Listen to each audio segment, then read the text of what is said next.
It's time. I'm gonna start doing ships. First one up is the Italian battleship Andrea Doria. Let's weigh anchor and see what it's got.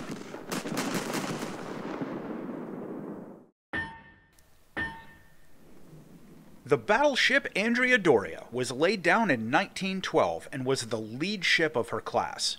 The basic design is a pretty typical dreadnought-style battleship from the period just before World War I, but it did introduce a number of logical innovations and improvements over the previous designs.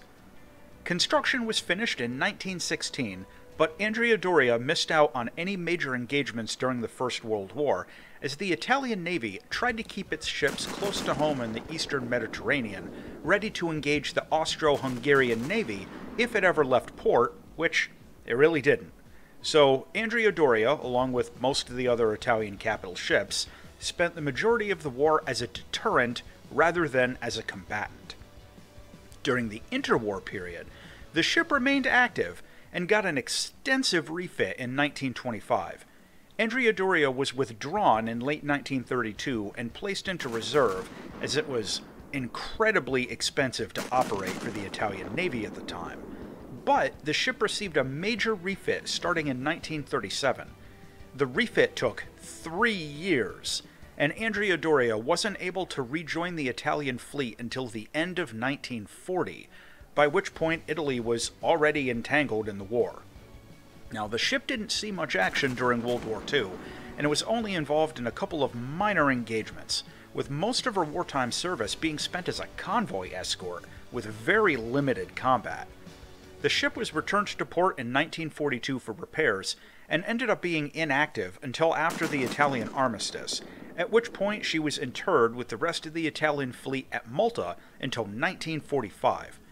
After the war, Andrea Doria's repairs and refit were finally completed, and she was made the flagship of the Italian Navy several times between 1949 and 1953, alternating back and forth in that role with her sister ship.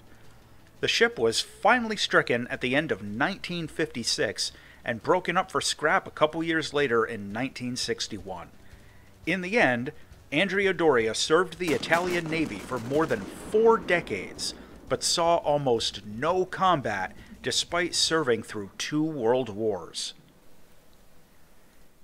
What we get in War Thunder is the RN Andrea Doria in her 1930 refit condition. This is a battleship in rank 5 of the Italian Blue Water Fleet at a battle rating of 6.3. Andrea Doria has a crew of 1,260 and displaces just under 25,000 tons. The armor belts on this ship frankly aren't very impressive. Its thickest armor is 280 millimeters on the main gun towers, but it slips down to just 220 and 150 for most of the side armor belts. The deck armor is barely 30 millimeters for most of the ship, and it's even lower in some areas. To be blunt, Andrea Doria's armor is simply lacking behind most other battleships at this tier. Now, the ship's main battery is an impressive set of 5 turrets sporting a total of 13 305mm main guns. There are 2 shells that you can take for these: a semi-armor piercing shot with 31 kilograms of explosives, or an armor-piercing capped ballistic capped shot with 5.6 kilograms.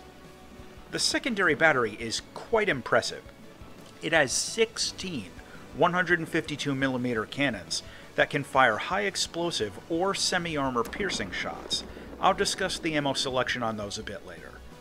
For an auxiliary battery, Andrea Doria carries 13 76mm guns, 6 more slightly different 76mm guns, and 2 40mm autocannons. These can result in some massive pain for any smaller ships that happen to get within range, or that you can maneuver within range of. The ship also has 2 450mm torpedo tubes below the waterline up in front of the ship that fire in fixed directions sideways out from the bow. These fire the Whitehead A110 450 torpedo, which has a range of about 6 kilometers. Now, Andrea Doria is a big ship, but it's reasonably fast for a battleship around this BR, topping out at just under 40 kilometers an hour, which is about 21 knots. it can reverse a bit more than half of that speed. Since Andrea Doria is quite literally a big, lumbering battleship, it doesn't turn especially well in the water. This can be an issue sometimes at the start of a match, and almost every time I take the ship out, it seems that I get spawned into the middle of like 6 other people who all want to go in different directions and stop right in front of me. So this can be a bit of a chore at the beginning of a battle.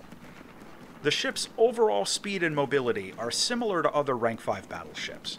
Destroyers will run circles around you, and if they get in close, they can sometimes outrate your main battery. However, the good news is, that isn't much of a threat because of your intense secondary and auxiliary batteries. One notable detail about the ship's mobility. The torpedo tubes mounted in the bow are fixed, and they can't be aimed without turning the ship. This ends up making them of very limited use, and I'd suggest thinking of them more as like an added bonus situational weapon if somebody happens to get in close and crosses the firing line. Don't try to use the ship's torpedoes like a destroyer. It's not worth the hassle. In terms of sailing Andrea Doria into battle, there are a lot of things to consider because this is kind of a quirky ship. First, as I mentioned a couple of minutes ago, the armor on the ship is simply inadequate. Armor-piercing rounds don't have a lot of trouble plowing through and causing damage, even from surprisingly long range, if the other team manages to get some direct hits. There's a silver lining to that, though. A couple, actually.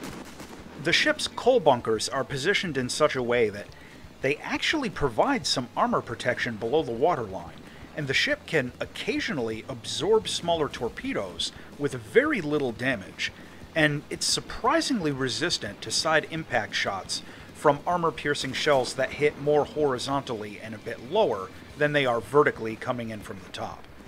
Second, the fire control room and ammo compartments are very low in the ship. So, even though the armor isn't great and the ship is vulnerable to AP hits, sometimes those AP shells won't actually hit anything important.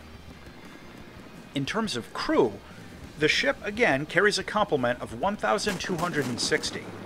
In the current matchmaker, Andrea Doria almost always gets up-tiered into battleships with like 1,800 crew.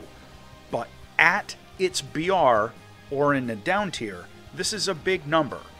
It's both a blessing and a curse. Obviously, having a high crew complement makes it, more difficult to take them all out. But here's the catch. Most of Andrea Doria's auxiliary battery is in unprotected turrets scattered all over the ship.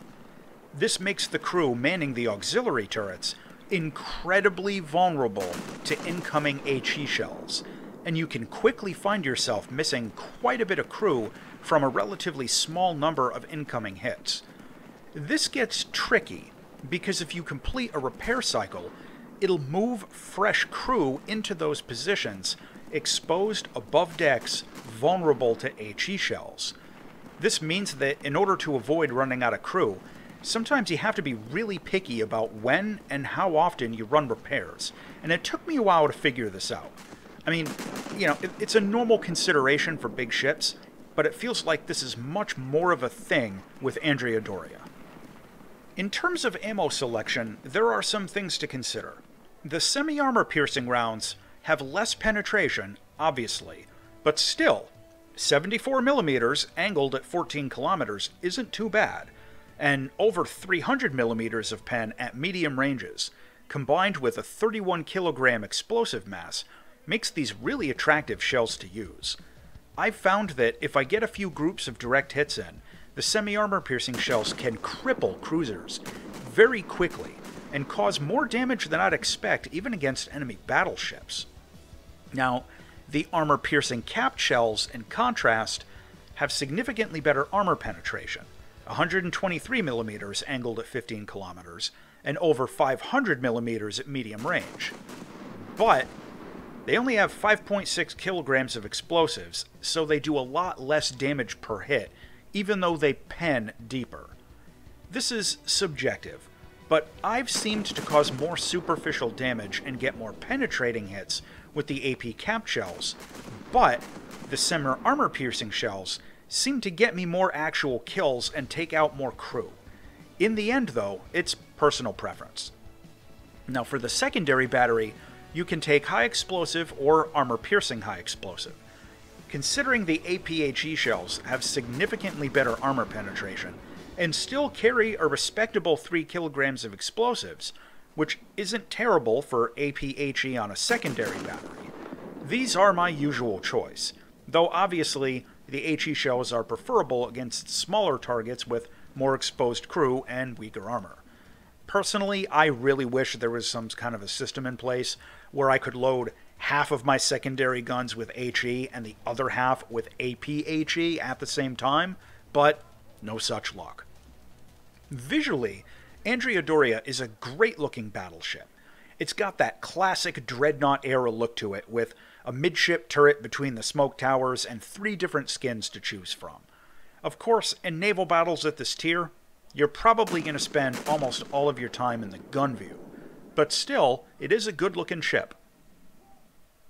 To close out on the RN Andrea Doria, this ship has a strong main battery of 13 305mm guns, absolutely insane secondary and auxiliary batteries, and a huge crew complement at its BR.